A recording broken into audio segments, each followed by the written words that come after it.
Fellow citizens of the United States, in compliance with a custom as old as the government itself, I appear before you to address you briefly, and to take, in your presence, the oath prescribed by the Constitution of the United States to be taken by the President before he enters on the execution of his office. I do not consider it necessary at present for me to discuss those matters of administration about which there is no special anxiety or excitement.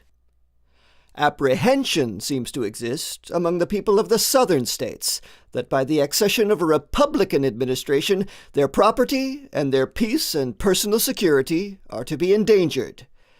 There has never been any reasonable cause for such apprehension. Indeed, the most ample evidence to the contrary has all the while existed and been open to their inspection. It is found in nearly all the published speeches of him who now addresses you. I do but quote from one of those speeches when I declare that I have no purpose, directly or indirectly, to interfere with the institution of slavery where it exists. I believe I have no lawful right to do so, and I have no inclination to do so. Those who nominated and elected me did so with full knowledge that I had made this and many similar declarations, and had never recanted them. And more than this, they placed in the platform for my acceptance, and as a law to themselves and to me, the clear and emphatic resolution which I now read. Resolved, that the maintenance inviolate of the rights of the states, and especially the right of each state to order and control its own domestic institutions according to its own judgment exclusively, is essential to that balance of power on which the perfection and endurance of our political fabric depend, and we denounce the lawless invasion by armed force of the soil of any state or territory, no matter under what pretext, as among the gravest of crimes. I now reiterate these sentiments, and in doing so, I only press upon the public attention the most conclusive evidence of which the case is susceptible, that the property, peace, and security of no section are to be in any wise endangered by the now incoming administration. I add, too, that all the protection which, consistently with the Constitution and the laws, can be given, will be cheerfully given to all the states when lawfully demanded, for whatever cause, as cheerfully to one section as to another.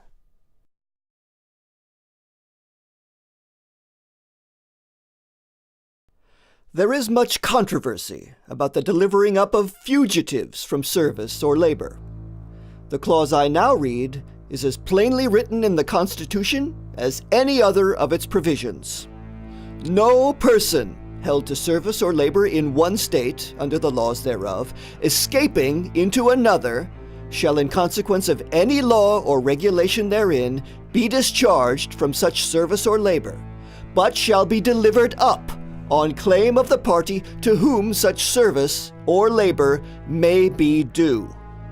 It is scarcely questioned that this provision was intended, by those who made it, for the reclaiming of what we call fugitive slaves, and the intention of the lawgiver is the law.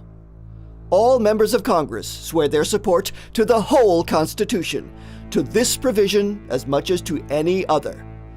To the proposition, then, that slaves whose cases come within the terms of this clause shall be delivered up, their oaths are unanimous. Now, if they would make the effort in good temper, could they not, with nearly equal unanimity, frame and pass a law by means of which to keep good that unanimous oath? There is some difference of opinion whether this clause should be enforced by national or by state authority.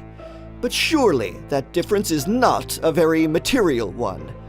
If the slave is to be surrendered, it can be of but little consequence to him or to others by which authority it is done. And should anyone in any case be content that his oath shall go unkept on a merely unsubstantial controversy as to how it shall be kept? Again, in any law upon this subject, ought not all the safeguards of liberty known in civilized and humane jurisprudence to be introduced so that a free man be not, in any case, surrendered as a slave? And might it not be well, at the same time, to provide by law for the enforcement of that clause in the Constitution which guarantees that the citizen of each state shall be entitled to all privileges and immunities of citizens in the several states? I take the official oath today with no mental reservations and with no purpose to construe the Constitution or laws by any hypercritical rules. And while I do not choose now to specify particular acts of Congress as proper to be enforced, I do suggest that it will be much safer for all, both in official and private stations, to conform to and abide by all those acts which stand unrepealed, than to violate any of them, trusting to find impunity in having them held to be unconstitutional.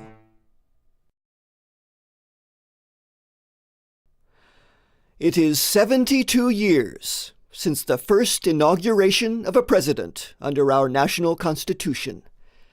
During that period, 15 different and greatly distinguished citizens have, in succession, administered the executive branch of the government. They have conducted it through many perils, and generally with great success.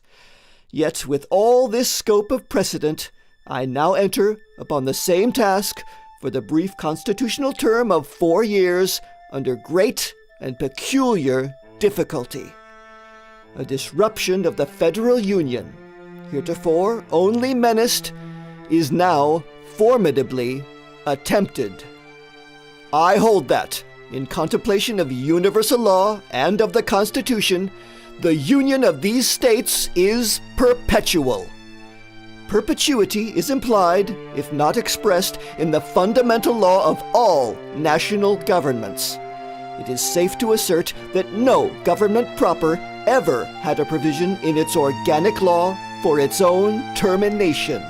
Continue to execute all the express provisions of our national Constitution, and the Union will endure forever, it being impossible to destroy it except by some action not provided for in the instrument itself. Again, if the United States be not a government proper, but an association of states in the nature of contract merely, can it, as a contract, be peaceably unmade by less than all the parties who made it? One party to a contract may violate it, break it, so to speak. But does it not require all to lawfully rescind it? Descending from these general principles, we find the proposition that, in legal contemplation, the Union is perpetual, confirmed by the history of the Union itself. The Union is much older than the Constitution. It was formed, in fact, by the Articles of Association in 1774. It was matured and continued by the Declaration of Independence in 1776. It was further matured, and the faith of all the then 13 states expressly plighted and engaged that it should be perpetual by the Articles of Confederation in 1778. And finally, in 1787, one of the declared objects for ordaining and establishing the Constitution was to form a more perfect union. But if the destruction of the Union, by one or by a part only of the states, be lawfully possible, the Union is less perfect than before the Constitution, having lost the vital element of perpetuity. It follows from these views that no state, upon its own mere motion, can lawfully get out of the Union, that resolves and ordinances to that effect are legally void, and that acts of violence within any state or states against the authority of the United States are insurrectionary or revolutionary according to circumstances.